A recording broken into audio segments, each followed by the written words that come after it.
Howdy, this is Braedon. Howdy. And he will be critiquing my wishes for my last 6 months of life. So, assuming that I get this diagnosis by myself, I was thinking I would tell Kendall first, because she understands me the most, and would help me kind of sort through my emotions, and would help me get a game plan of how to tell everybody else. So I'd probably tell Kendall first. Then if my mom, dad, and brother were together when I was ready to tell them, I would tell them next.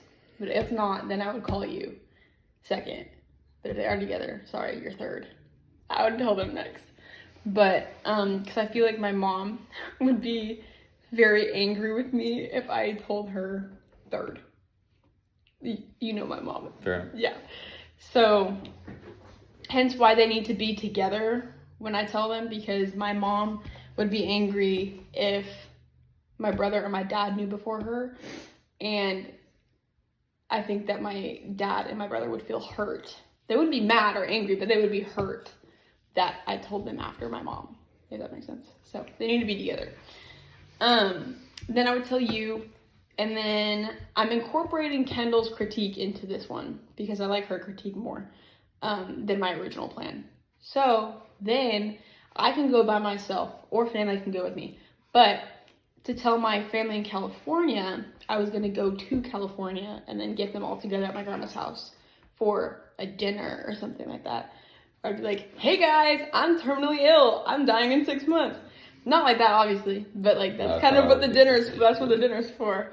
So tell all of them then, and it would include probably my grandma, my dad's parents, so my grandparents, my aunt, hopefully my other two of my uncles, because one of them lives in Arizona right now. So, but he goes to California a lot.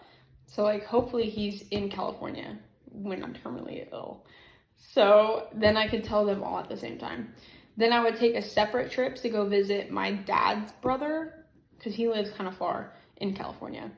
And tell him and my aunt, because they've spent a lot of money for my school and things like that. So I feel like I should do theirs separately as a more intimate thing. Especially since my main plan is to drop out of college.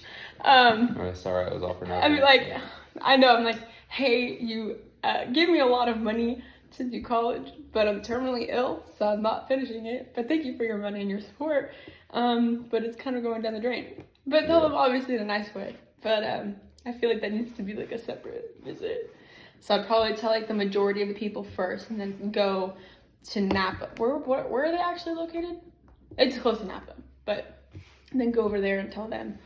Then come back home, and I'd probably tell my friends that I'm still friends with from high school before my college friends, because I've been friends with them longer, and even though I may not be as in touch with them, I've known them a lot longer. So I'd probably tell them first, and then my college friends. And that's going to be a whole other battle, telling my college friends, because you know some of them, and it's just going to be an interesting conversation. So that's time order of who I'd be telling and when. So I already said I'm dropping out of college. I'm quitting my job. And then if you'll have me, hoping we can get married. And I had mentioned in my CRE too, I was it might be the hopeless romantic in me, but I'd like to be able to call you my husband for my last 6 months of life, because I've been calling you my boyfriend for 3.5 years, and I'm anyways. So I hopefully would get married, and then I kind of already mentioned this to you, but I have money still in my college fund. If my aunt and my uncle let me keep that extra college fund after I tell them that I'm dropping out. Hopefully they'll let me use it to pay off my student loans. I hope they have pity on me, right? In this hypothetical scenario, so hopefully they'll let me. But so I'll use that money, and then money from me selling my valuable items and things like that to pay off my student loans. And then instead of wedding gifts, because we wouldn't be able to use wedding gifts in my last 6 months of life, we could get money instead to go to Italy for like half a month, so like 2.5 weeks.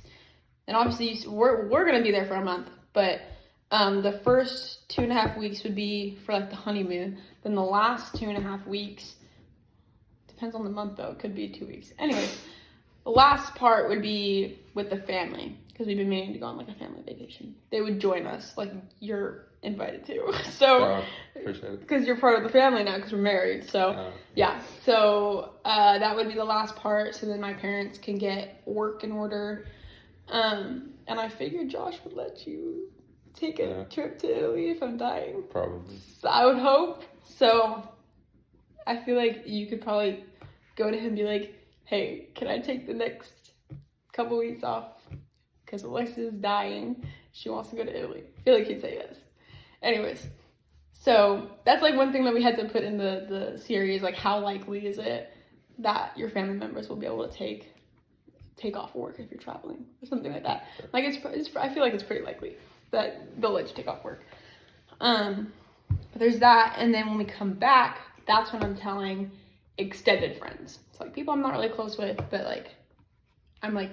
So at this point, how much time do you have left? Maybe like of me being able-bodied, or because I'm able-bodied for the first 3.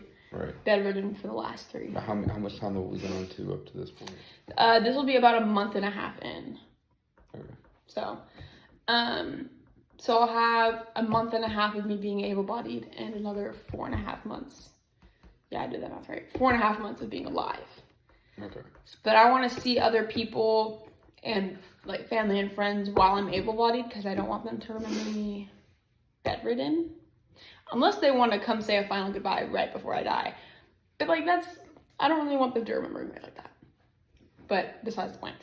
So when we get back, I want a little bit of time to recover from traveling, to have some downtime before like springing into like seeing a ton of people, you know? So I take a little bit, like maybe a week or so. And then I'd probably like post or something saying, hey, I'm dying. If you want to see me, then not like that, but. You're about to take the big nap, so why do you need rest time? I meant from jet lag and things like that. That's a lot true though. Okay. Why would I waste time? You're right. So right after the trip, okay, I like that. So right after the trip, see people before I'm bedridden. So like the way the CRE kind of made it sound was like it would be kind of like a steady decline, where like I would first lose my ability to move. Well, not first. I'd lose my ability to talk, move, all of these different things until I'm completely bedridden. So it's like a decline in the last 3 months. It's not like immediately after 3 months I'm completely bedridden. Right. It'd be like a gradual decline. But I'd rather see people while I'm still like able to go do something, like go get coffee or something like that. So probably do that and get all the things in order, make sure my student loans are paid off, finalize my documents, such as like my will, whatever I have left over after selling stuff. I'd put it all in my will and just get like some of those final things in order before I hit the bucket. And then when I do like my gradual decline, until I'm not able to move and do things for myself, I would hope that you guys would take care of me a little bit, but because I don't want to put my parents in like a financially straining situation with hospice or something like that, because it's really expensive. So I'm like, okay, if you guys do shifts, and like, okay, I'll take these days, and break it up that way, you all get a break from taking care of me, and it's not as emotionally draining or like straining as it would be if people took like a week of just straight taking care of me. You know what I mean? So like that way it breaks it up. And we would figure all of that out before I'm bedridden, so then like there's no strain or anything like that while I'm bedridden. Because then if I can't talk, then like I can't give any input. So like hopefully everything, all of my wishes and stuff would be said beforehand. That's kind of my 6-month plan. Other than the critique you gave me earlier, do you have any other critiques? Maybe things that you don't see me doing, or things that I should do instead of what I have planned, or anything like that? I think you're probably spending a lot more time telling people than I would. I'd just make a Facebook post about it and start traveling. So here's the thing. So we did talk about this in my in my death and dying class, because he posed the question, how mad would you be if you found out that one of your close family members was dying via Facebook post? Like, I would be pissed off. Yeah. So, like, that was, like, one thing that, because I don't want anyone to remember me negatively by saying, oh, they didn't tell me, I found out on social media. You know what I mean? Like, that's not, like, how I want to be remembered by, like, my family in California. It's like, I don't want them to remember, like, oh, she didn't tell me she was dying, she just posted it on Facebook. I found out with some people she's never talked to, or she hasn't talked to in years.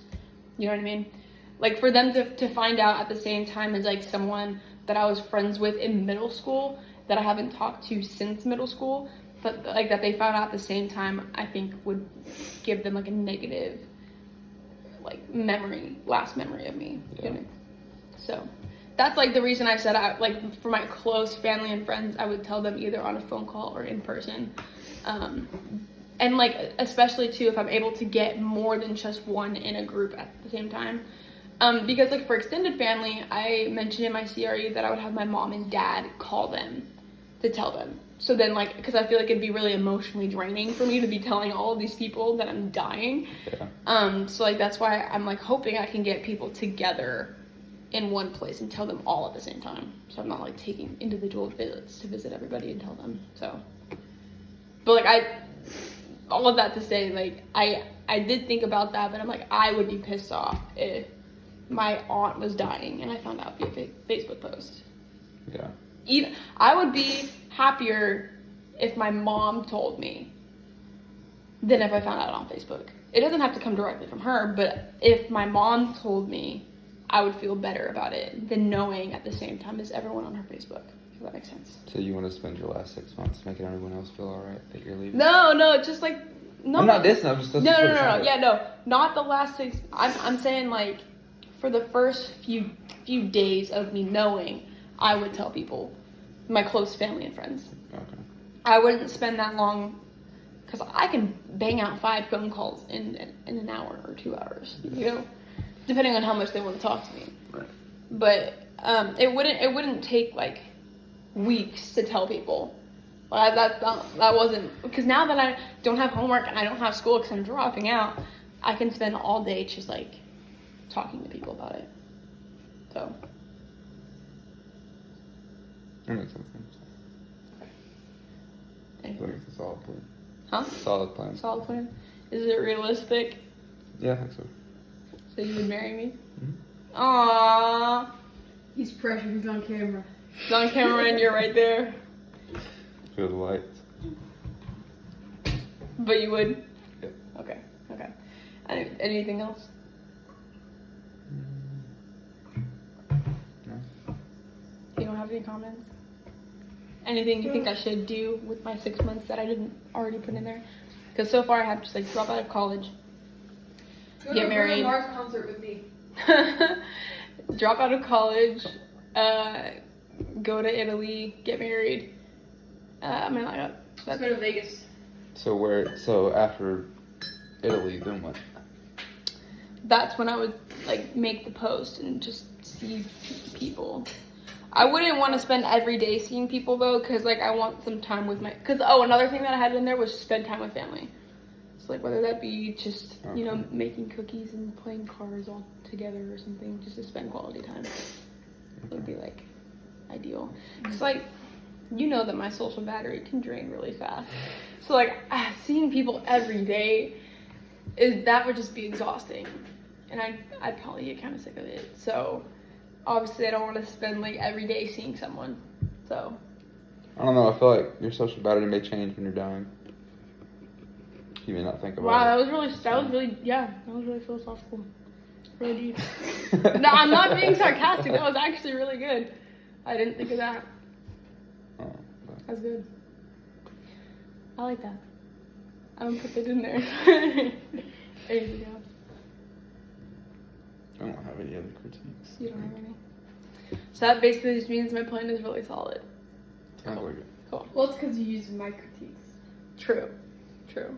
Anyways, thank you for your time. And I might interview you for another series. Okay.